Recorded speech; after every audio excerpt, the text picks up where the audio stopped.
Hitzeman du izena eta presoen bergizarteratzea errazteko izango da. Presoaren aldetik bakearen eta bizikidetzaren aldeko behin betiko konpromisoa eskatzen du, banan-banakakoa eta borondatezkoa. Ertzaintzari bizikidetzaren aldeko konpromiso soziala eskatzen zaio eta giza eskubideetan prestakuntza integrala. Txostenak ere prestatuko ditu Jaurlaritzak iragana argitze aldera. Bat, giza eskubideen urraketak egiaztatzen dituena. 1960tik aurrera gertatutakoak sailkatu eta zenbatzen ditu. 4 adituk egina dago eta berehala aurkeztuko dute. Bigarrena, torturari buruzko ikerketa zientifikoa, ikerketa zorrotza eta independentea gobernuak dioenez. Biktimen alorrean zenbait proiektu aurrera eramatea aurreikusten du planak.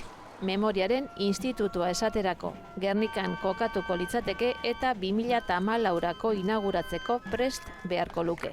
Terrorismoaren biktimen eta legedian babesik ez dutenen aldeko laguntza, aitorpena eta erreparazioa emateko ekimenek ere aurrera jarraituko dute.